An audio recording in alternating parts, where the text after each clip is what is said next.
the rejection that came from me was, you're not really worthy unless you are achieving. Be self-sufficient. Don't add stress. Earn love by not needing. And so I started a newsletter on LinkedIn, a weekly newsletter. And I thought, in this letter, I just want to give people some confidence tips around work. It was like, this is cool enough, at least how I'm thinking of it in my mind. And that's the first thing I ever did, Alice, that went viral.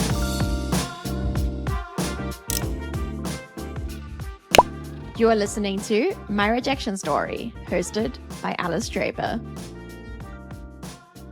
Welcome back to another episode of My Rejection Story. Today, I'm thrilled to be joined by Selena Rezvani. Selena is a Wall Street Journal bestselling author, leadership speaker, and 4-time author.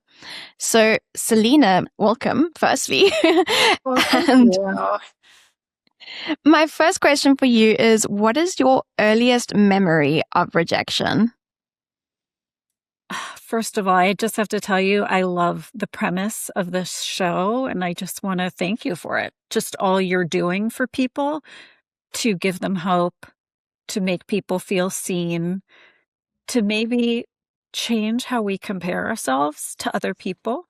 So just thank you for that. I think it's a huge service. The first rejection I remember came from me, and the most painful, I would say.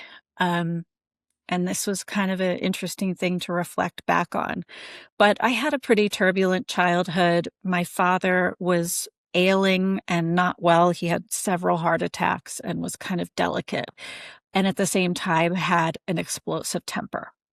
So as the fourth child in a busy family, I kind of took the message early that I could be the most worthy, the most valuable, the most lovable by not needing anything and by achieving.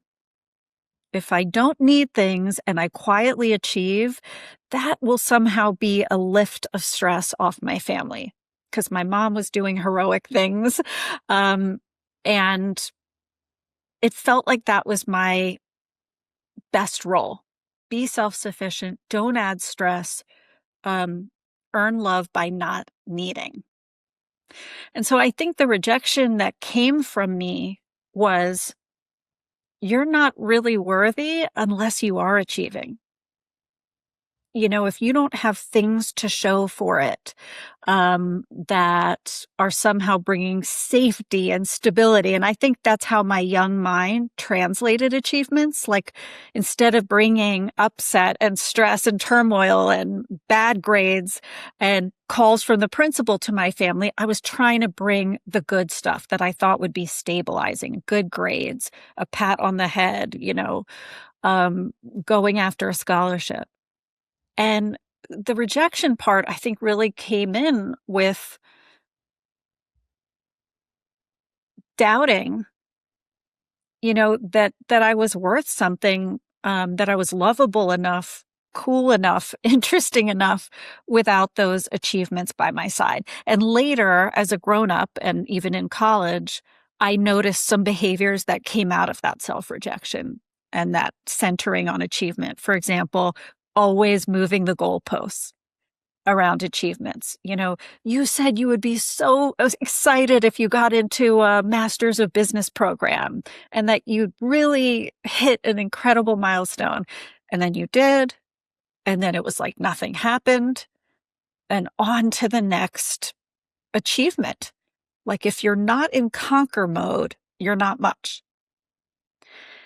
And so it's been I think, important thing to unpack that and find satisfaction, find worthiness in other aspects of me that aren't just that.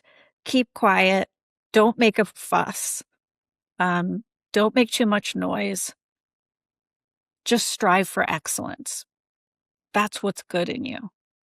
No, I'm like a rounded, multifaceted, bad and good, You know what I mean? Complicated human. I'm allowed to be more than that. And it's taken me, I'm 47, going on 48, a long time to give myself that permission slip. You're allowed to be a mess. It's like Yeah. part of the human condition. Well done for giving yourself the permission slip. I think you touched on a lot of interesting things, and I appreciate you going here with us, with the audience.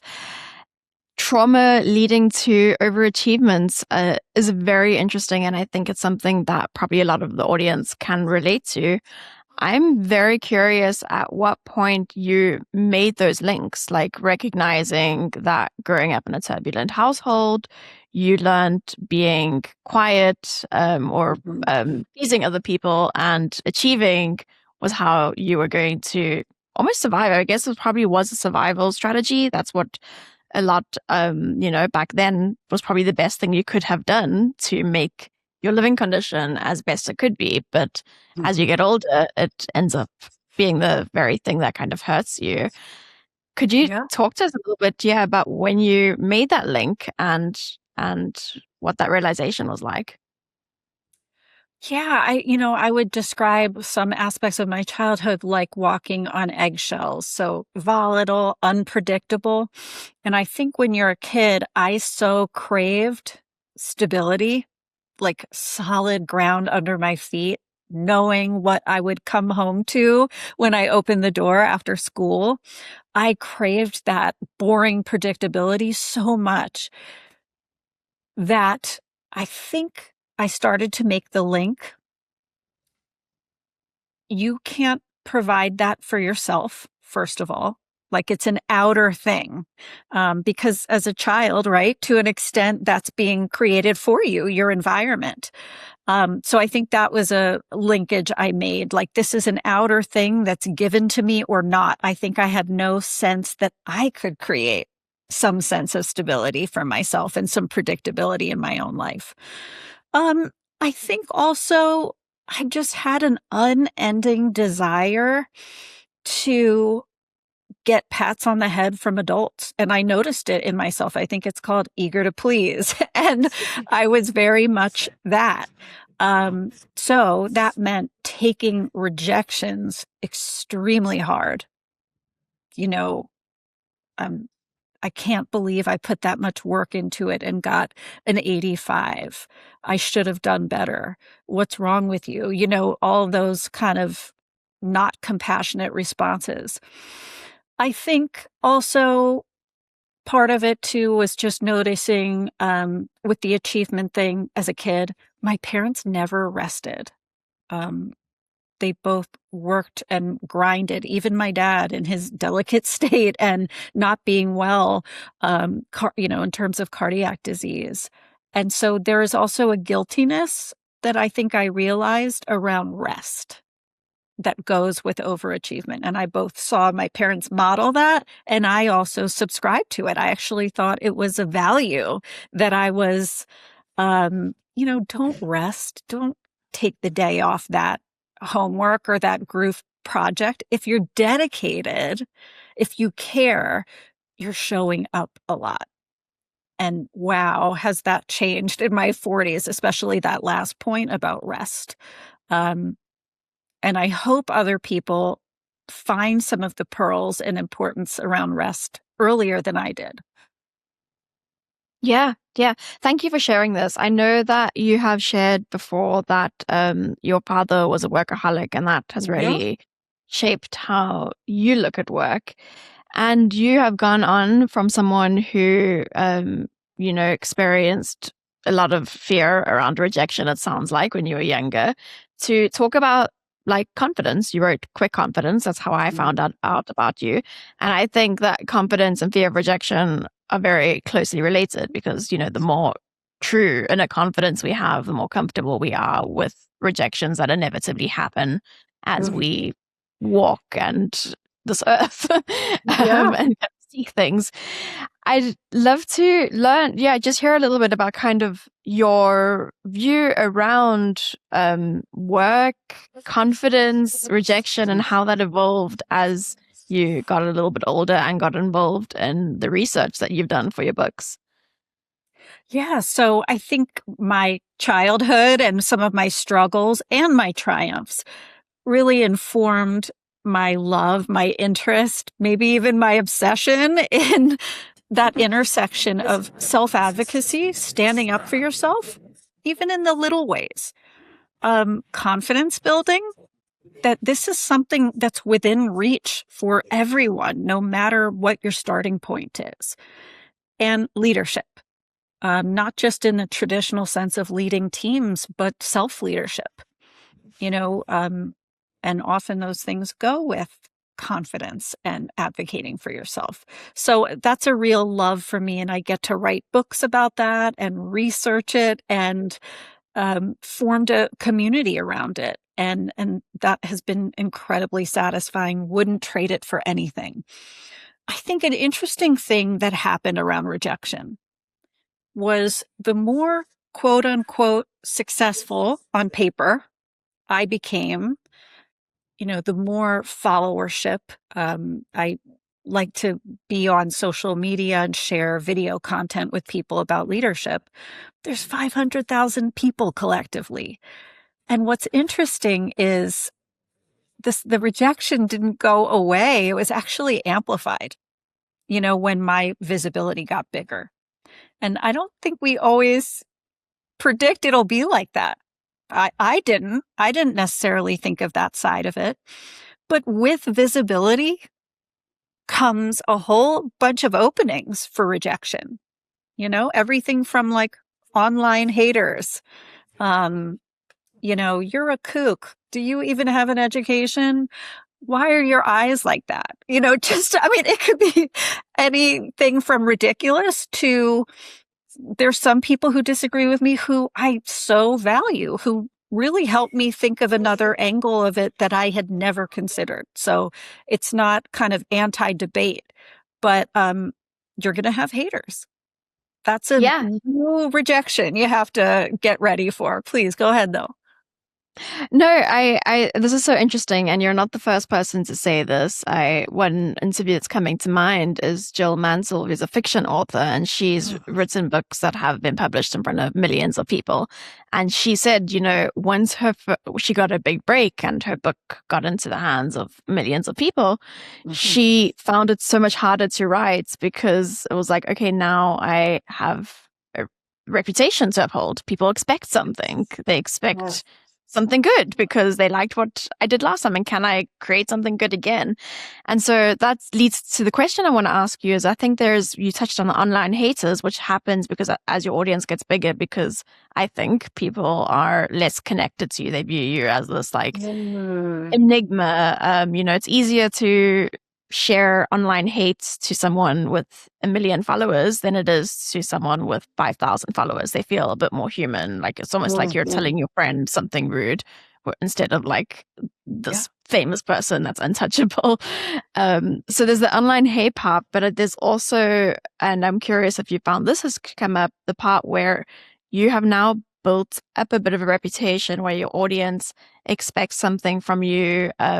They appreciate the work you've done. And so you feel, have you ever felt like almost trapped by that, where you feel like you need to deliver what they now expect, what you have done in the past? And it's harder to just create freely, like maybe you did when you had no followers or very few. Oh, completely. And your author guest, I really relate to as a fellow author. Publishers are not shy about telling you your sales numbers and checking in with you on your sales numbers constantly. So that's kind of part of the success equation, the visibility. You yourself are, if you're like me, you're reading your reviews from time to time. I want to see some of those. I don't want to dwell in them, but I do want to see what people are saying. And there can be a spotlight sometimes that's hard to get away from. And I think for me, talking about permission, I've had to give myself permission to take breaks. You know what? I feel like hiding under a rock right now. I'm not in the mood to share my points of view and my hot takes on the workplace, or I just need a break My brain is fried. I need a rest from this social world. And I think I'm still learning that skill. I've been inspired by other leaders, like Brene Brown is an example, who unapologetically says, I'm not going to be working for the month of August. I'll see you later. Like, we're shutting down as a business. We're not going to be posting. And so I think that unapologetic, you can still do this. You can still keep your community. You may even have a more loyal community by walking away sometimes, letting them be part of that thought process. Yeah, yeah. Well, I love that you are cognizant of this and doing it.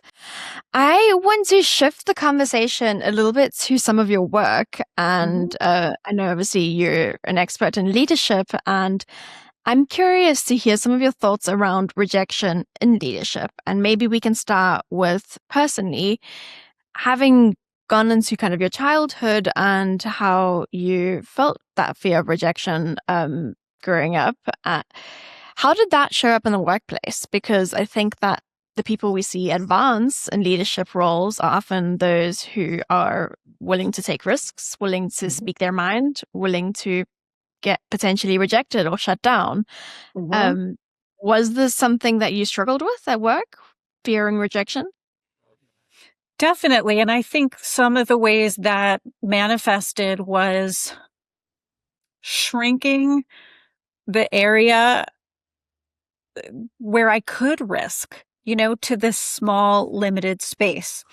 I remember, for example, going for a really exciting opportunity and being rejected for it. It required an interview. They invited me, so I felt very excited to be there, honored to be invited in the first place.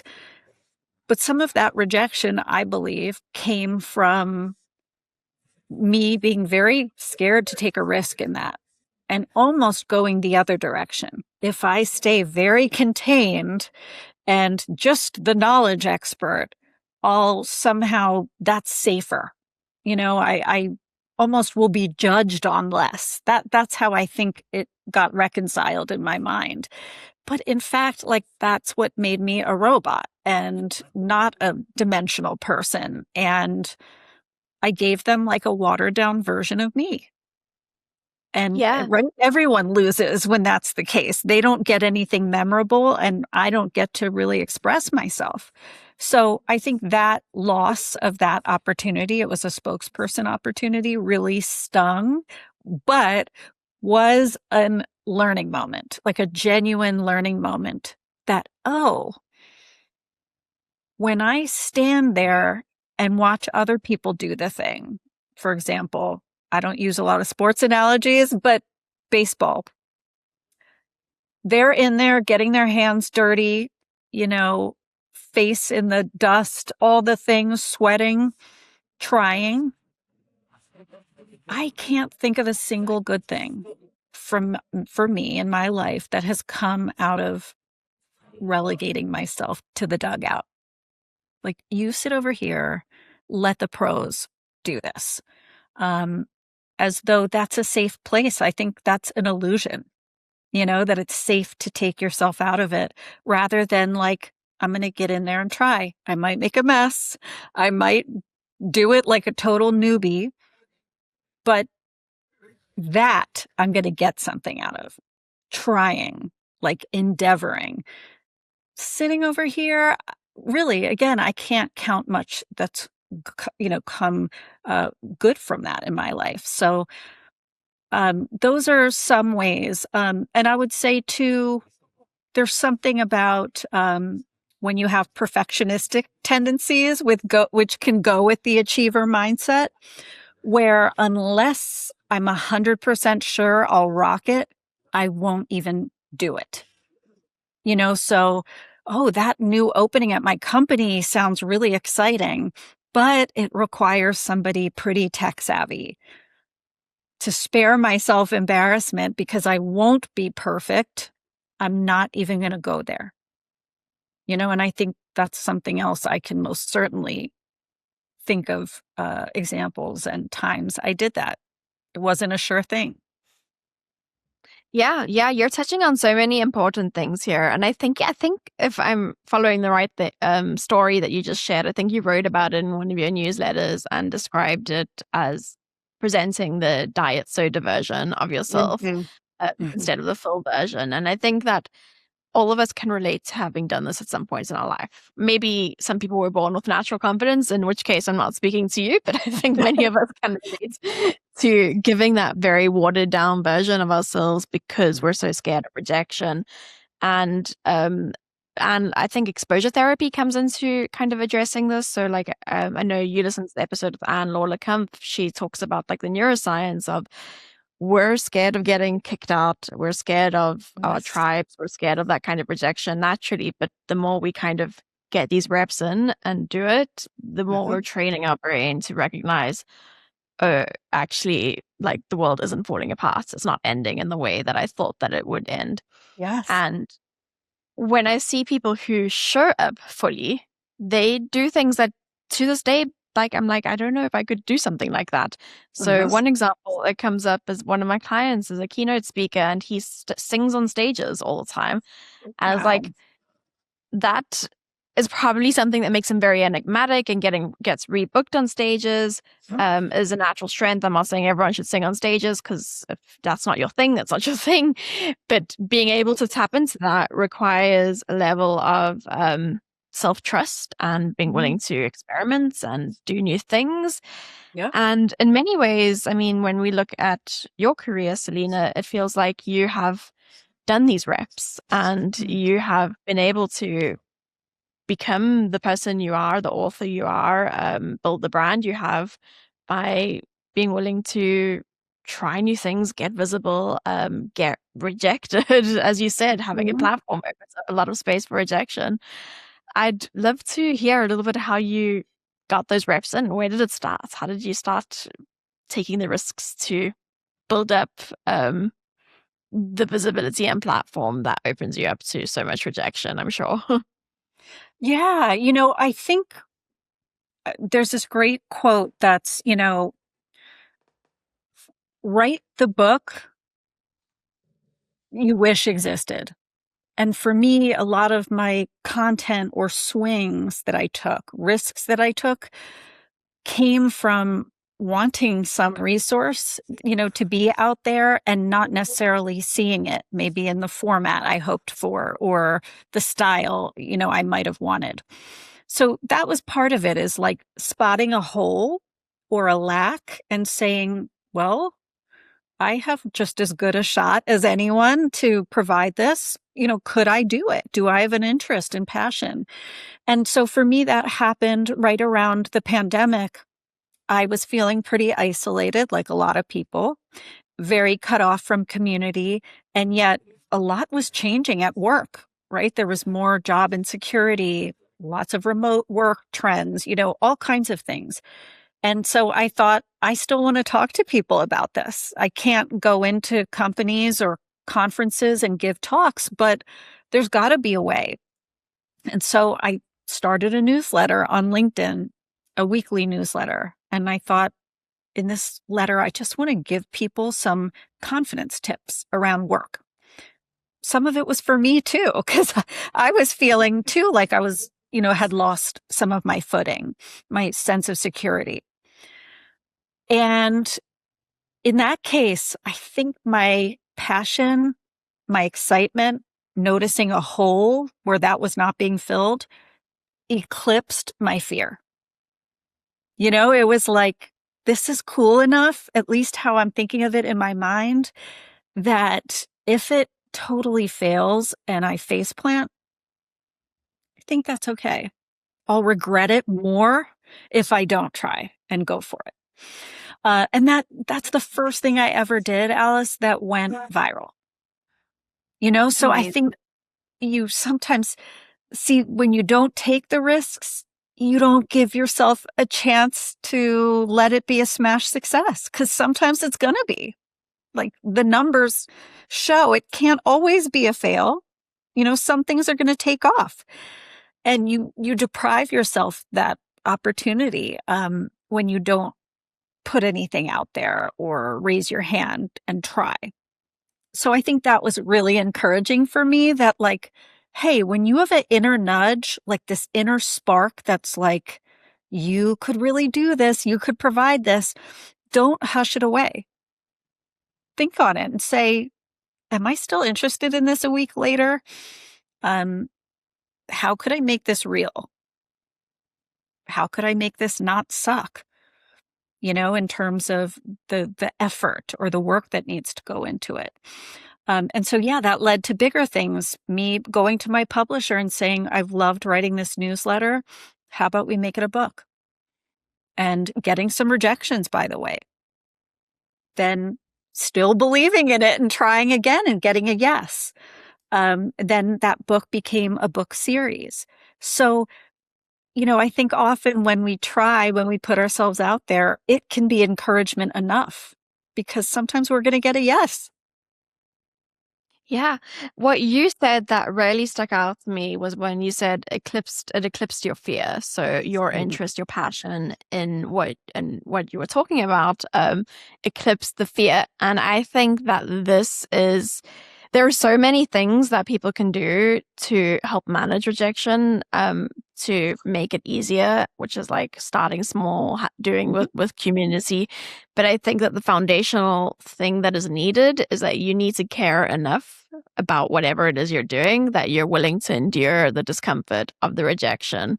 And so you just touched on something that I think is so important. And then also recognizing that you would regret not doing this. And I've spoken about regret minimization framework that I think people should do when exploring whether they're willing to get rejected or not. Is like, will you regret doing it, getting rejected, or going successful?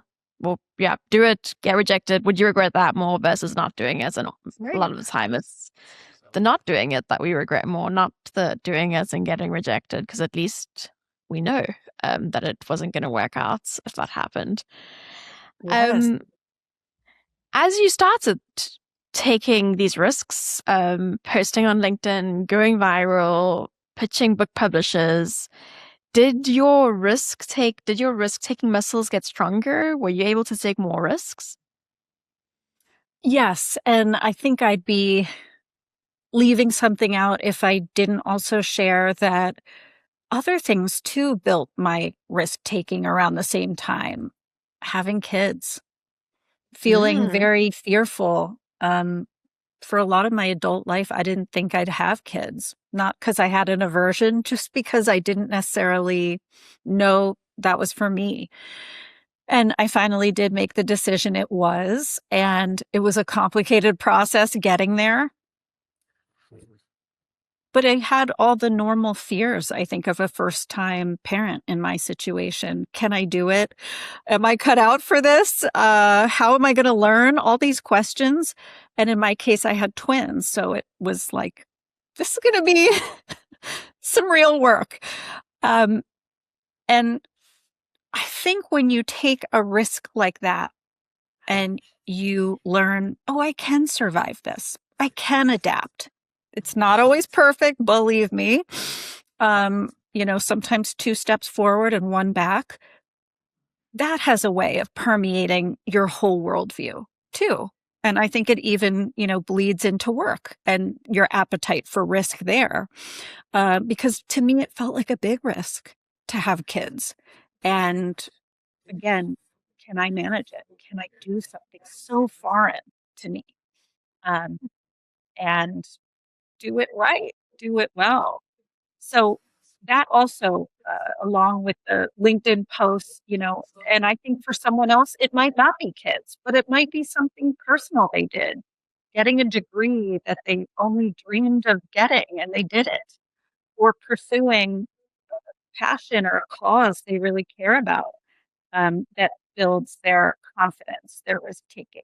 So bring that all in because it's all connected. And I think we're doing ourselves a disservice if when we want to do something risky, we don't look at all the things we've done and manage to surmount and get through and face, personal or professional. So I think that's a big one. Just to give you an example from recent times, I recently debuted a new keynote. And for a keynoter, that's pretty nerve-wracking because you have your like tried and true time-tested talks, in my case, that I really, really care about. And this one's not bulletproof yet. Like, you have to try it on real live human beings, just like a comedian who's practicing trying new jokes, right? With an audience, they have to gauge the reaction to get better. And I got a lower score than I usually do at conferences, and it really bothered me. And I had to remind myself, like, this is proof you're growing. This is proof you're stretching.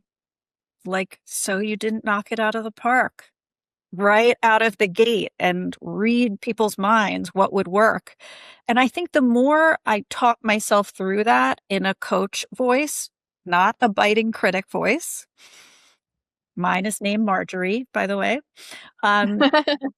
I find that some of my assumptions, like in the case of that new keynote, were kind of absurd. Wait, you thought you would go give it for the first time and like get 100%? Come on. Like, let's be a little more, grounded to the earth here. Or, you know, you should have known what jokes would land or didn't land. Like, come on, let it be part of learning, and accept that it's not going to feel neat or tidy or like mastery, and I think a lot of us get some joy and ego from mastery, a sense of, I know how to do this. I'm good at this. I know what comes next. And I think more of us need to kind of reward ourselves or celebrate, at least acknowledge when you are taking a stretch and you are feeling that stretch and you are doing something where you don't have all the mastery. You feel compromised, it's hard. And I sometimes think we under acknowledge that moment, either because we don't ask for support or journal about it, or, just take a minute to reflect. This is new, and I could have been sitting on the sofa doing my same old thing, but I'm out here trying. Yeah, I love that you've touched on this. And I think that there are so many examples in media and like the world of people who got successful and then stopped creating or playing with their creations afterwards for whatever reason. Maybe it was personal. There's, To Kill a Mockingbird. I think she wrote the next book like 70 years later, or many years later. And then in music, you hear of one-hit wonders, and like what comes to mind is kind of being imprisoned in a way by your own success, where you have created something that has resonated with so many people that it's very hard to kind of create again. And it sounds like, that risk of doing a new keynote where you have to go get audience feedback, you potentially are not going to land the same way as your tried and tested keynotes that you've iterated over many different sessions would land. And yet you're still willing to keep doing that. And I think there are some people who don't, and you can see that, their creation kind of stops at some point. What is your process to, or I guess your self-talk to convince yourself to keep creating and knowing that people maybe expect something of you, and when you create something new, it may not be as popular as your most popular keynote ever? That is such a good question. And I don't think anyone's asked me a question like that. Like, what is the actual self-talk? I love it. So I think there's that inner hurrier in me. Why aren't we there yet? Why isn't this 100%? Why is this taking so long? Like an impatient character in my cast of characters who can be loud. And I think in my case, like I said, I have to sometimes say, some of this sounds kind of far-fetched, like that I would nail it right away. Like some of this doesn't sound really grounded in reality. Sometimes I'm saying to myself, would I respect it if a mentor got a lower score on a new keynote? Someone I think of as just amazing and has arrived and, is so admirable. Well, yeah, actually, I would think it's totally normal if they got a slightly slower score or lower score their first time out with a new creation. So I think testing it.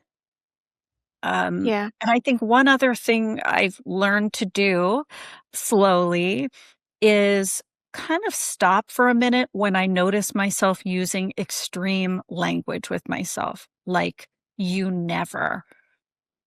Why do Mm. you always? Like, almost no one is, always or never the thing. And that's one like self check. Hold on.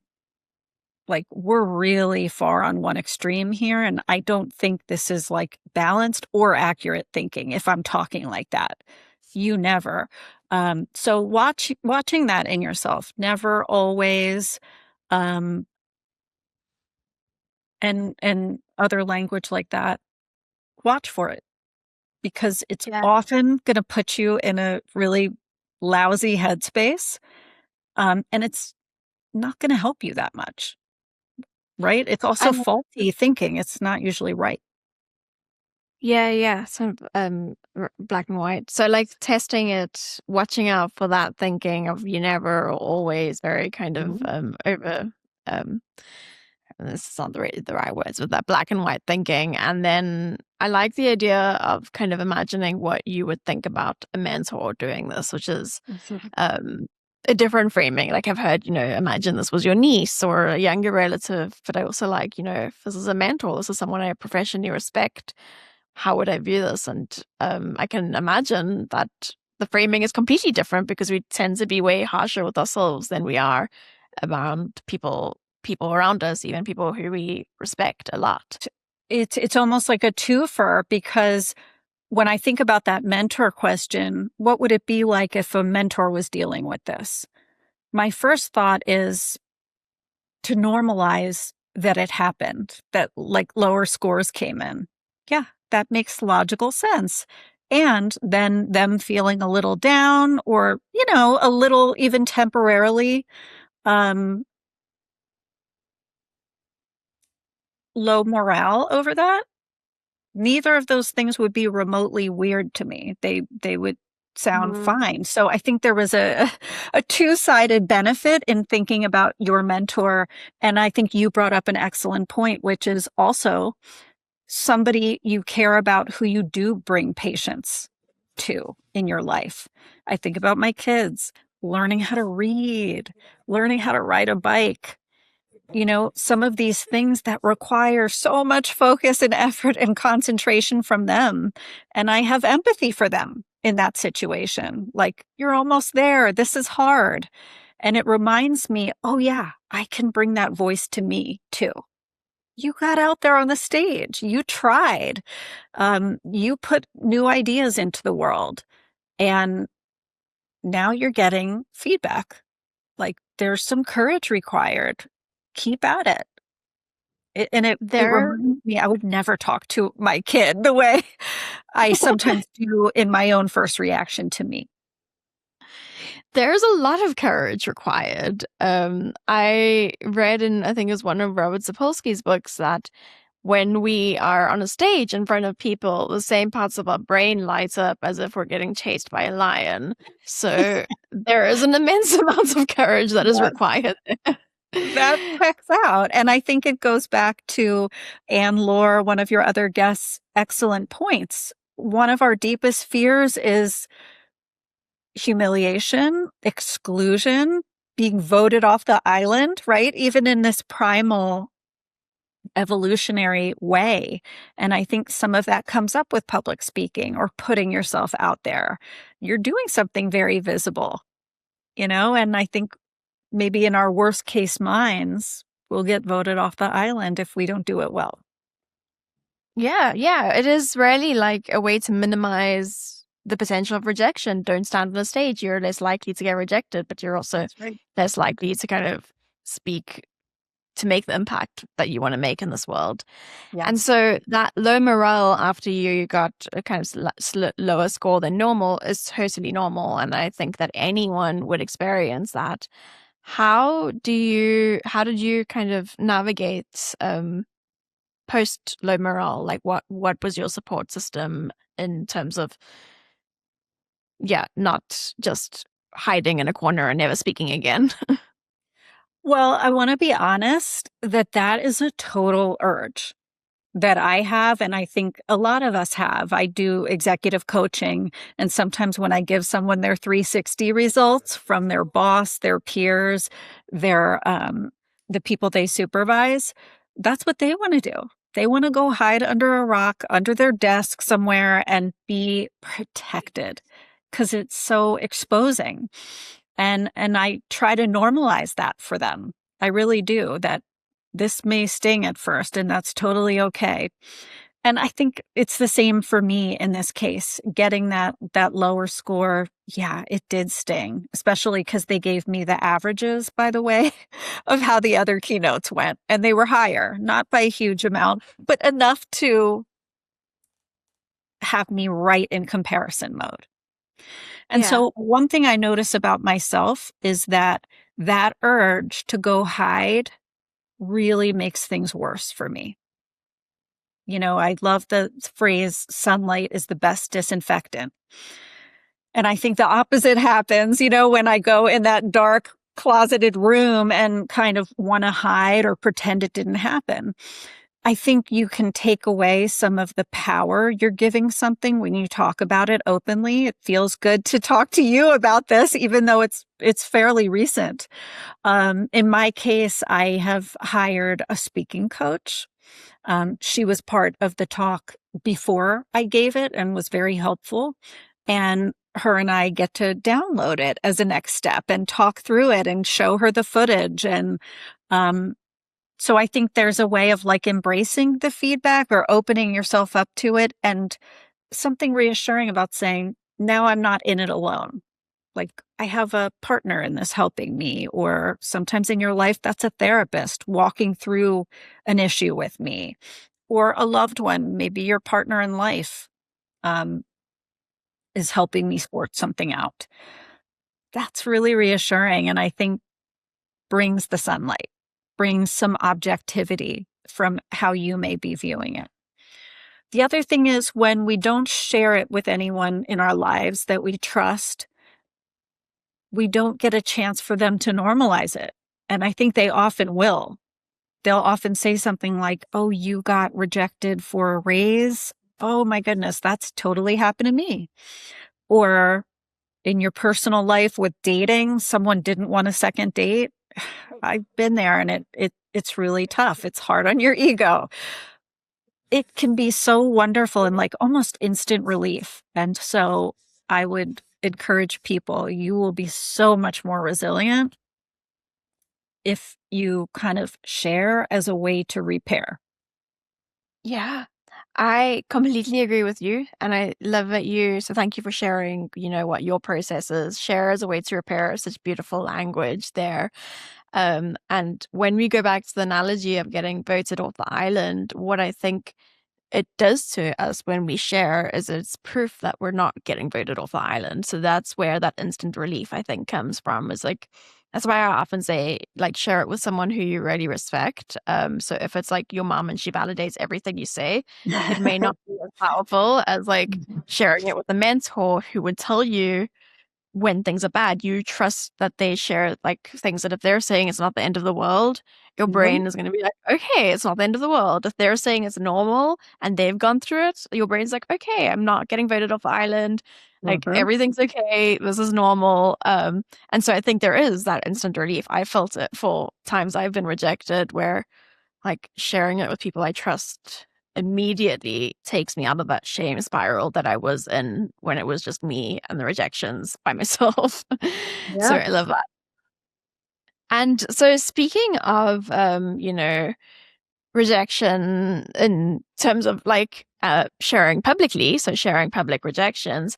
You've written quite openly about some of your recent publisher rejections. So I think you spoke about how you had 8 book publishing deal rejections, and I know that there's some research I did this is related to job hunting, but I think it kind of ties to this as well, which is that confidence starts wavering often after like the 5th rejection we get when we're pursuing something.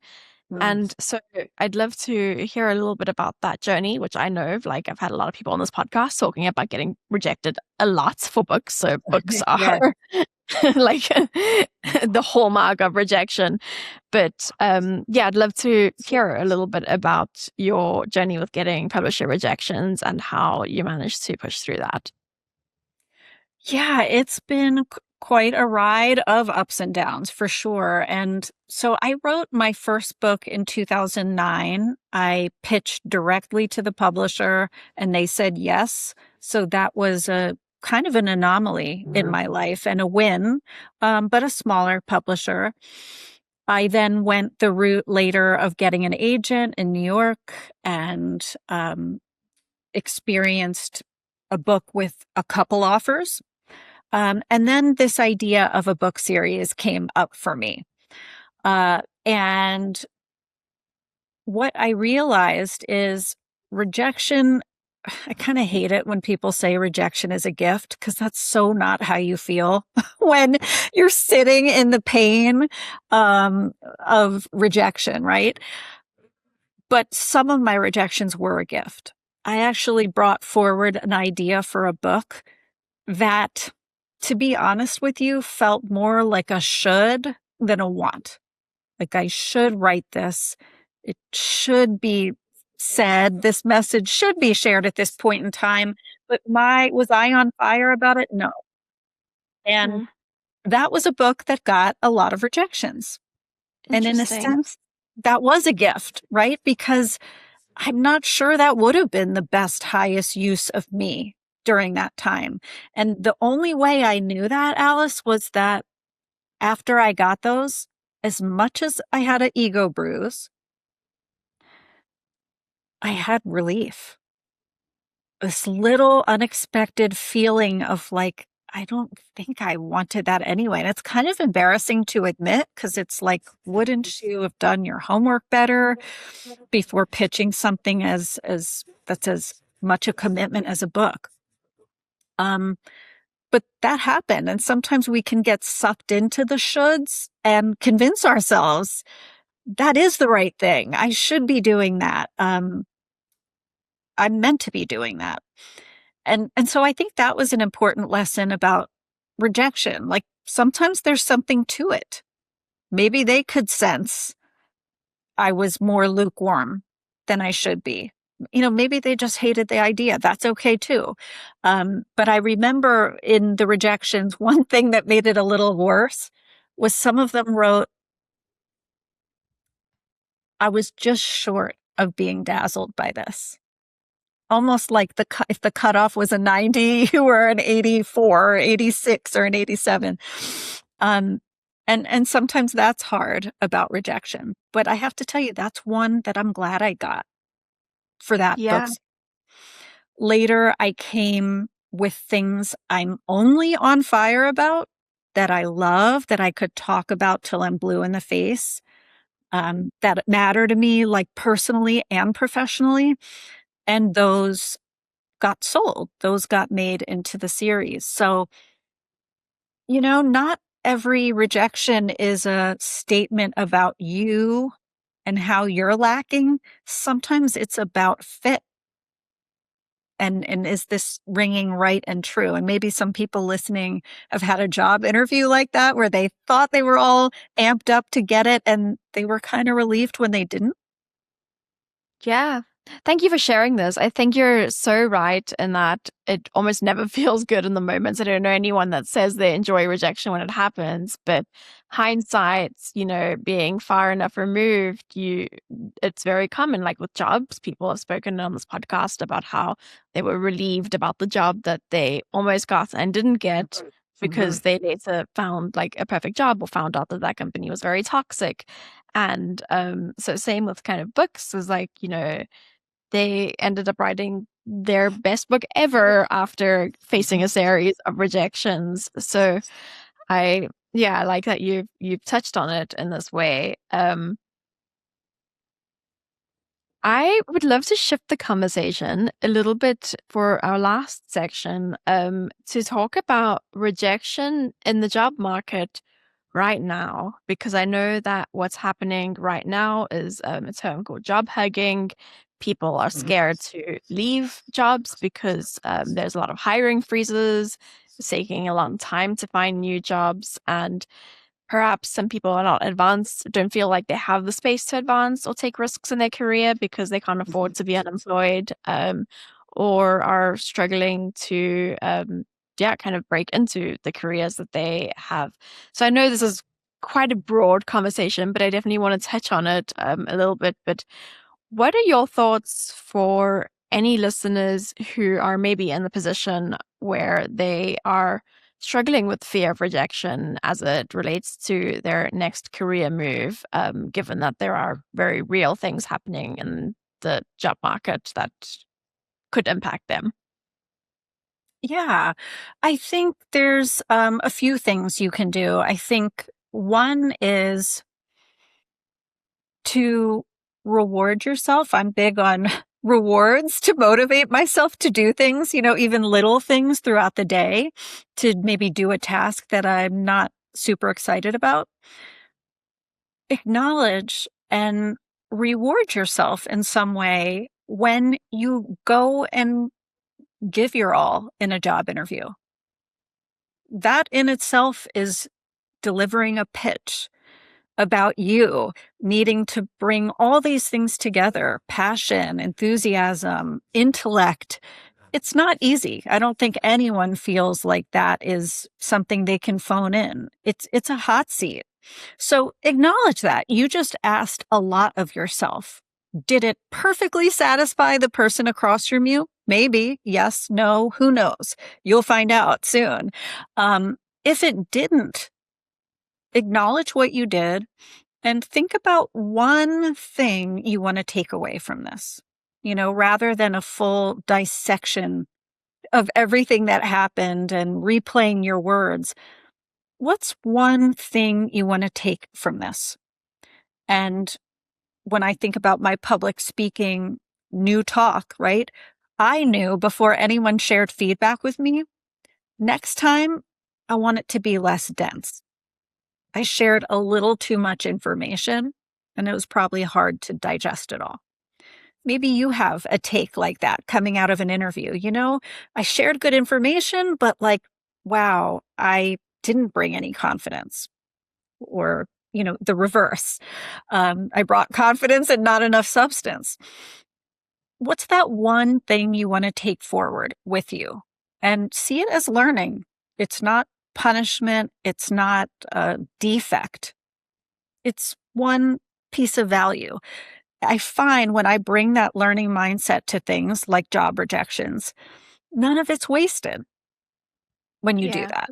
You know what I mean? And I'm someone who I've struggled with over focusing at times in my life on what if I fail? What if I fail? And that's a powerful, gripping question for me. I can't speak for others, but that can be paralyzing, to ask that question, almost like it's safer here in my bunker. I don't want to go out and try. And removing failure, picking it up and taking it off the table for a minute. And instead asking myself a different question, not what if I fail, or a different statement. I'm either going to win or I'm going to learn. And I truly mean that. I don't think of it as like a gimmick phrase. I really believe it in my bones. When I think about things like that, I do some of my best work, because I'm not desperate. I'm not black or white thinking. I'm acknowledging that there's something I can take away from this with me. Yeah, I love that. I'm either going to win or I'm going to learn. Yes. One last question, and then we're going to wrap up, is for people who are maybe leaders in companies or already in a company and they want to advance, but they are scared that they're struggling to put this framework. I'm either going to fail or I'm either going to win or I'm going to learn, because they're like, what if my learning results in me being retrenched and being in a job market that is not favorable right now, or I'm not going to Mhm. get to my new leadership position. And so they're less engaged in their current jobs and they are kind of just doing what they need to do in order to keep the wheels turning. What would your thoughts be in a situation like that? I think one thing is, in times of change, I've noticed people really go in their turtle shell and they think, I don't want to make any waves. I just want to play it safe and keep quiet.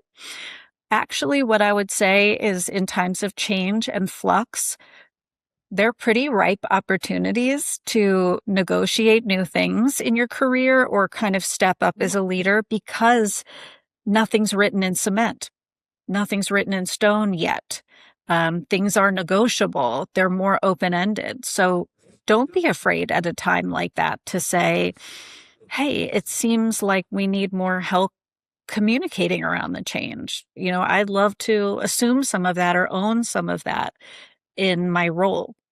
Um, so I think that's one mental shift. Then there's something else that they can do for a leader who's a little bit worried about their standing at work or taking risks. And that is, build your presence outside of work.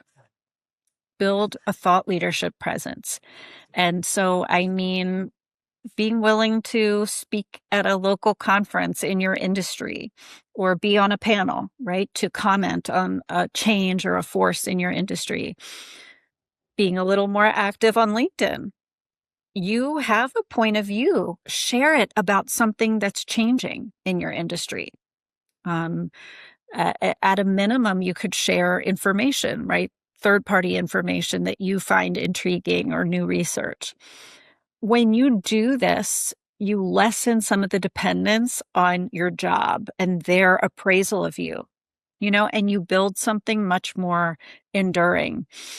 Speaking of risk, in one of my first jobs, I had a new boss who came on to the team, and she said, you all have a new goal.